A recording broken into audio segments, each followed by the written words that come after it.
తిరిగి BCN news కి స్వాగతం. వికసిత్ భారత్ గ్యారంటీ రోజ్గార్ ఆజీవిక మిషన్ గ్రామీణ పథకాన్ని రద్దు చేయాలని, మహాత్మా గాంధీ జాతీయ గ్రామీణ ఉపాధి హామీ పథకాన్ని యథావిధిగా పునరుద్ధరించాలని కాంగ్రెస్ నేత తులసిరెడ్డి డిమాండ్ చేశారు. అన్నమయ్య జిల్లా రాజంపేట R&B అతిథిగృహంలో ఆయన మీడియాతో మాట్లాడుతూ మహాత్మా గాంధీ జాతీయ గ్రామీణ ఉపాధి హామీ పథకం ఒక విప్లవాత్మకమైన చారిత్రాత్మకమైన పథకం అన్నారు. దురదృష్టవశాత్తు కేంద్రంలోని మోడీ ప్రభుత్వం 2025 డిసెంబర్లో ఈ పథకం పేరు మార్చడమే కాకుండా కేంద్ర నిధుల వాటాను 90% నుండి 60% తగ్గిందన్నారు. మోడీ ప్రభుత్వం తీసుకున్న ఈ నిర్ణయాన్ని కాంగ్రెస్ పార్టీ పూర్తిగా వ్యతిరేకిస్తుందన్నారు. మహాత్మా గాంధీ జాతీయ గ్రామీణ ఉపాధి హామీ పథకానికి సంబంధించి ఇటీవల కేంద్రంలోని మోడీ ప్రభుత్వం 2 చారిత్రాత్మక తప్పిదాలు చేసింది. ఒకటి, మహాత్మా గాంధీ జాతీయ గ్రామీణ ఉపాధి హామీ పథకం నుండి మహాత్మా గాంధీ పేరు తొలగించడం. రెండవది, ఈ పథకం కింద కేంద్ర ప్రభుత్వ వాటాను 90% నుండి 60% తగ్గించడం. ఈ 2 చారిత్రక తప్పిదాలు. మహాత్మా గాంధీ జాతీయ గ్రామీణ ఉపాధి హామీ పథకం అనేది ఇది కాంగ్రెస్ పార్టీ మానస పత్రిక.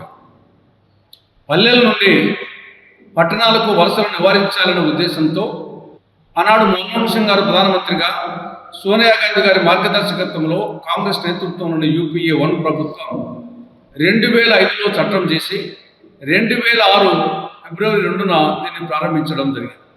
కాబట్టి ఇది కాంగ్రెస్ పార్టీ మానస పత్రిక. ఈ పథకానికి ఆంధ్రప్రదేశ్కు, రాయలసీమకు ఒక అవినాభావ అనుబంధం ఉంది. దీన్ని మొట్టమొదట ప్రారంభించింది ఉమ్మడి ఆంధ్రప్రదేశ్లో, ఉమ్మడి అనంతపురం జిల్లాలో, సింగనమల నియోజకవర్గంలో, సింగనమల మండలంలో, బండ్లపల్లిలో ఆనాడు మన్మోహన్ సింగ్ గారు, సోనియా గాంధీ గారు, ఆంధ్రప్రదేశ్ ముఖ్యమంత్రి రాజశేఖర రెడ్డి గారు వీరందరూ కలిసి దీన్ని ప్రారంభించడం జరిగింది. ఆ విధంగా ఈ పథకానికి, ఈ ప్రాంతానికి ఒక అవినాభావ సంబంధం ఉంది. ఈ పథకం పల్లె ప్రజల పాశుపతాస్త్రం. నేను ముందే చెప్పినట్లు పల్లెల నుండి పట్టణాలకు వలసలను నివారించి గ్రామీణ ప్రజలకు ఉపాధి భద్రత కల్పించాలనే మహత్తర ఆశయంతో ప్రారంభించినటువంటి ఒక పల్లెల పాశుపతాస్త్రం. ఈ పథకానికి మహాత్మా గాంధీ పేరు పెట్టడానికి చాలా కారణం ఉంది. ఇది గ్రామీణ ప్రాంతాలకు సంబంధించినటువంటి పథకం. మహాత్మా గాంధీ గ్రామ స్వరాజ్యాన్ని గురించి ఆయన కలలుగన్నాడు. భారతదేశపు ఆత్మ గ్రామాల్లో నివసిస్తుందన్నాడు. అందుకోసం ఆయన పేరుతో ఈ పథకానికి పెట్టి, ఆయన జాతిపిత, గ్రామ స్వరాజ్యం కోసం కలలుగన్నటువంటి నేత కాబట్టి ఆయన పేరుతో మహాత్మా గాంధీ జాతీయ గ్రామీణ ఉపాధి హామీ పథకం పేరు పెట్టడం జరిగింది. రాష్ట్రాల మీద బడ్డలు లేకుండా 90% కేంద్రం, 10% రాష్ట్రం నిధులు భరించే విధంగా దీనికి రూపకల్పన జరిగింది. ఇందులో మెటీరియల్ కాంపొనెంట్, వేస్ట్ కాంపొనెంట్ కేవలం కూల కోసమే కాకుండా అభివృద్ధి కార్యక్రమాలు కూడా ఉండాలనే ఉద్దేశంతో వేస్ట్ కాంపొనెంట్, మెటీరియల్ కాంపొనెంట్ పెట్టడం జరిగింది. ఈ యొక్క వేస్ట్ కాంపొనెంట్ కింద ఉపాధి లభించింది. మెటీరియల్ కాంపొనెంట్ కింద అనేక అభివృద్ధి కార్యక్రమాలు ఈనాడు జగన్ ప్రభుత్వంలో రైతు భరోసా కేంద్రాలు కానీ, గ్రామ సచివాలయాలు కానీ ఇవన్నీ ఉపాధి హామీ పథకం మెటీరియల్ కాంపొనెంట్ కింద వచ్చిన నిధులతో చేసినట్టే. ఇప్పుడు ఈ ప్రభుత్వంలో 25,000 కిలోమీటర్ల ఈ రోడ్లలో గుంతలు పూడ్చడం కానీ, లేదా మిగతా ఈ యొక్క గోకులాలు, మినీ గోకులాలు ఇవన్నీ కూడా ఈ పథకం కింద చేయడం జరిగింది. ఇటువంటి మహత్తరమైన పథకాన్ని ఇటీవల మన డిసెంబర్లో మోడీ ప్రభుత్వం, నేను ముందే చెప్పినట్టు 2 మార్పులు చేసింది.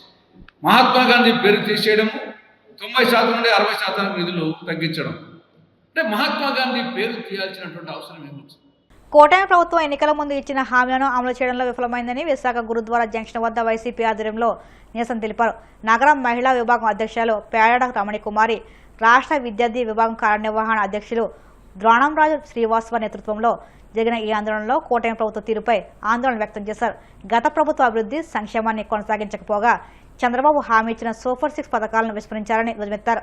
ఆడబిడ్డ నిధి, నిరుద్యోగ వృత్తి, మహిళలకు పెన్షన్ వంటి పథకాలపై ప్రశ్నిస్తే ప్రభుత్వం ఎదురుదాడులకు దిగుతుందని ఆరోపించారు. ప్రభుత్వ పాలన చూస్తే ఏ విధంగా ఉందంటే, పాతకాలంలో ఒక సామెత ఉంది, ఆడలేక మధ్యలో ఓడని. ఎందుకైనా ఆడలేకపోయావంటే మధ్యలో కొట్టేవాడు సరిగా కొట్టలేదు, అందువల్ల నేను ఆడలేకపోయాను అన్నాడట. ఆ విధంగా ఉంది ఈ రోజు ఈ చంద్రబాబు నాయుడు గారి ప్రభుత్వం, కూటమి పాలన అని చెప్పడానికి మేము చాలా చింతిస్తా ఉన్నాం. ఈ రోజు రాష్ట్రంలో తీసుకుంటే అనేకమైనటువంటి హామీలు ఇచ్చారు, ఆచరణ సాధ్యం కాని హామీలు ఇచ్చారు, కళ్ళబొల్లి మాటలు చెప్పారు, ప్రజలు నమ్మించారు. అధికారంలోకి వచ్చిన తర్వాత అవన్నీ తీసుకొని గాలికి ఎగిరిపోయినటువంటి పరిస్థితి ఈ రోజు రాష్ట్రంలో కనిపిస్తా ఉంది. అనేకమైనటువంటి హామీలు ఇచ్చారు ఈ రోజు ప్రజలకి, ఏ ఒక్కటి కూడా అమలు చేసేటువంటి పరిస్థితి లేదు. అమ్మఒడికి ఏదో పేరు మార్చి తల్లికి వందనం అన్నారు, దాన్ని వేసేటువంటి పరిస్థితి లేదు. అలాగే నిరుద్యోగ భృతి అన్నారు, నిరుద్యోగ భృతి లేదు. రైతులకి భరోసా అన్నారు, సుమారు 40,000 వేయాల్సిన 2 ఏళ్లలో వేయాల్సినటువంటి అమౌంట్ 8,000 మాత్రమే రైతులకి రైతు భరోసా కింద ఇవ్వడం జరిగింది. అంటే ఇవన్నీ చూస్తా ఉంటే రాష్ట్రాన్ని ఎడు తీసుకువెళ్తారు. అనేకమైన హామీలు ఇచ్చారు, మహిళలకు ఇచ్చారు. 3 సిలిండర్లు ఇస్తామని చెప్పి గ్యాస్ కొట్టారు. మరి ఈ రోజు ఆ 3 సిలిండర్లో 1 సిలిండర్ ఇచ్చేటువంటి పరిస్థితి లేదు. ఆరోగ్యశ్రీ అయితే పూర్తిగా చెట్టెక్కేసింది. 8 నెలల వాయిదాలు ఇవ్వాల్సినటువంటి విద్యా దీవెన ఇచ్చేటువంటి పరిస్థితి ఈ రోజు లేదు పూర్తిగాను. అంటే ఇవన్నీ చూసి ఈ రోజు మీరు ఏం చేస్తున్నారు? పేదలకు ఇచ్చిన హామీలన్నీ కూడా ఈ రోజు అమలు చేయకుండా సూపర్ 6లు అన్నారు, సూపర్ 7లు అన్నారు, ఏ ఒక్కటి కూడా అమలు అవుతున్నటువంటి పరిస్థితి ఈ రోజు రాష్ట్రంలో లేదు. మేము ఒకటే ఈ రోజు ప్రజల తరపున, పేద ప్రజల తరపున, నిరుద్యోగుల తరపున మేము చెప్తున్నది ఒకటే, పేదలకు అన్యాయం చేస్తే చూస్తూ ఊరుకోము. మీకు చేత కాకపోతే గద్దె దిగండి, పరిపాలన మాకు అప్పచెప్పండి, మేము అన్ని సరిదిద్దుతాం. అంతేగాని ఈ విధంగా ప్రజలకి, పేదలకి, విద్యార్థులకి, రైతులకి, మహిళలకి అన్యాయం చేస్తే చూస్తూ ఊరుకోమని చెప్పి మేము గట్టిగా చెప్తూ, మీకు చేత కాకపోతే మీరు పక్కు తప్పుకోండి, మా జగన్మోహన్ రెడ్డి గారు వచ్చి పరిపాలన చేసి చూపిస్తారు. పైగా మీరు ఇచ్చిన హామీలేవి నెరవేర్చకుండా మీరు మీ సొంత పేపర్లో, మీ ఎల్లో మీడియాలో రాయిస్తున్నారు. అంటే ఏవైతే సంక్షేమ పథకాలు ఉన్నాయో అవి అవసరం లేదు అన్నట్టుగా రాయిస్తా ఉన్నారు. అంటే మరి దేనికి మీరు ఆ మాట ఇచ్చారు? ఈ రోజు అధికారంలోకి వచ్చి 19 నెలలు అయిన తర్వాత సుమారు 3 లక్షల కోట్ల రూపాయలు అప్పులు చేశారు. వారం కూడా అప్పులు చేస్తా ఉన్నారు. ఆ సొమ్ము అంతా ఎటు వెళ్తోంది? ఎవరి జోబుల్లోకి వెళ్తోంది? ఎవరికి మీరు చేసిన న్యాయం ఉంది? ఏదీ లేదని చెప్పి ఈ రోజు ప్రజల తరపున మేము అందరం కూడా ప్రశ్నిస్తా ఉన్నాము. మేము చూస్తూ ఊరుకోము. మీరు చేత కాకపోతే మీరు తప్పుకొని మేము చేసి చూపిస్తాం, అంతే తప్ప ఇలాగా అబద్దాలు చెప్పి రాజకీయం చేయాలని చూస్తే మాత్రం మేము ప్రజల తరపున మేము పోరాడతామని చెప్పి ఈ సందర్భంగా తెలియజేస్తాం. అన్నమయ్య జిల్లా సంబేపల్లి మండలం గుదేవాండ్లపల్లిలో ఇంటి దగ్గరగా ఒంటరి ఉన్న మహిళను కత్తితో బెదిరించి బంగారం చోరీకి యత్నించిన బాధితుల ఫిర్యాదుతో కేసు నమోదు చేసి పోలీసులు దర్యాప్తు చేపట్టారు. గుర్రంకొండ మండలం కోనక్రాస్ వద్ద చోరీకి పాల్పడిన నరేష్ అనే వ్యక్తిని అరెస్ట్ చేశారు. నిందితుడు ఆర్టీసీ ప్రైవేట్ బస్సులలో ల్యాప్టాప్లు చోరీలకు పాల్పడినట్లు దర్యాప్తులో తేలడంతో అతని వద్ద నుంచి 15.05 లక్షల విలువైన 23 ల్యాప్టాప్లు, 21 ఛార్జర్లు, ద్విచక్ర వాహనంతో పాటు ఒక సెల్ ఫోన్, కత్తిని స్వాధీనం చేసుకోవడం జరిగిందని జిల్లా ఎస్పీ తెలిపారు. తక్కువ సమయంలో నిందితుడిని అరెస్ట్ చేయడంలో చాకచక్యత ప్రదర్శించిన డీఎస్పీ కృష్ణమోహన్ పోలీసు అధికారులకు నగదు, రివార్డులు అందజేశారు.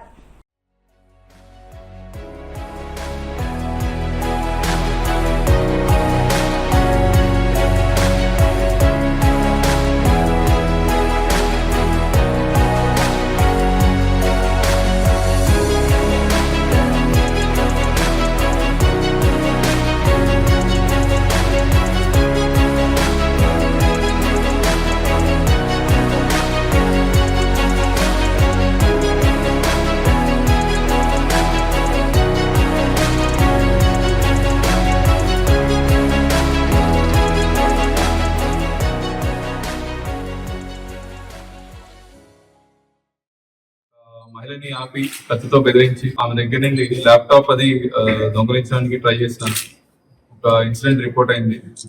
ఆ మేరకు మనం వర్కౌట్ చేసి నరేష్ అనే వ్యక్తిని మనం పట్టుకోవడం జరిగింది. వేరియస్ సీసీటీవీ ఫుటేజెస్, తర్వాత టవర్ డంప్ అనాలిసిస్ ఇవన్నీ చేసిన తర్వాత ఇతన్ని పట్టుకోవడం జరిగింది. పట్టుకున్న తర్వాత మనము ఇతని దగ్గర నుండి 1 ల్యాప్టాప్ రికవర్ చేయడం జరిగింది. అండ్ ఫర్దర్ గా అతన్ని ఇంట్రోగేట్ చేసిన తర్వాత అతని ఇంటి దగ్గర మనం సెర్చ్ చేస్తే 22 ల్యాప్టాప్స్ మరియు ఒక స్టోలెన్ ఫోన్ కూడా మనకి దొరకడం జరిగింది. ఇందులో ఇతని మెయిన్ మోడస్ ఆపరెంటీ వచ్చి బెంగళూరు టు తిరుపతి వెళ్లే బస్సెస్ లో జనాలతో పాటు పబ్లిక్ తో పాటు ఎక్కి వాళ్ళని అబ్జర్వ్ చేసుకొని ఎవరైనా సరే ల్యాప్టాప్స్ కానీ ఫోన్స్ కానీ వాల్యుబుల్ ఫోన్స్, ల్యాప్టాప్స్ అయినా పట్టుకొని వెళ్తే వాళ్ళు పడుకొని ఉన్న సమయంలో ఆ ల్యాప్టాప్స్ ని తీసేసి బయటికి నియర్ బై స్టాప్ ఎక్కడైతే ఉంటుందో ఆ స్టాప్ దగ్గర దిగిపోయి ఫర్దర్ గా తిరుపతిలోని వేరే వాళ్ళకి అమ్మడం జరుగుతుంది.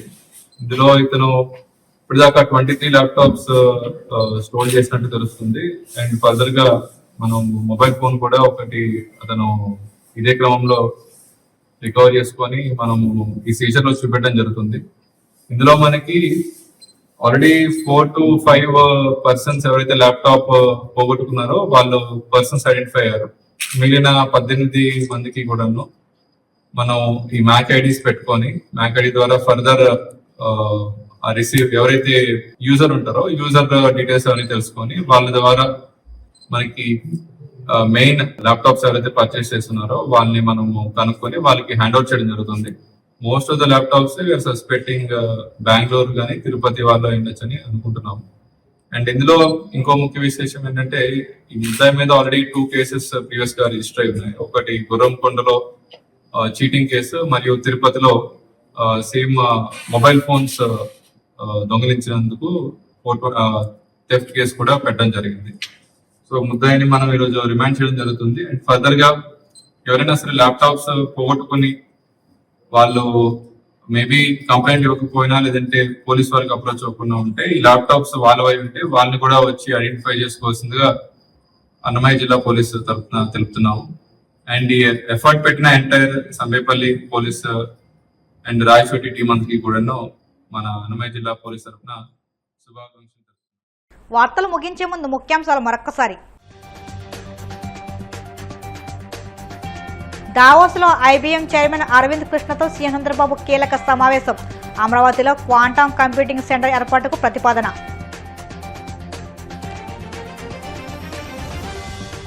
శ్రీకాకుళంలో ఐసీడీఎస్ పరిధి అధికారులు సిబ్బందితో మంత్రి గుమ్మడి సంధ్యారాణి సమీక్ష. గిరిజన ప్రాంతాల్లో మౌలిక వసతుల కల్పనే ప్రభుత్వ ధ్యేయమని స్పష్టం.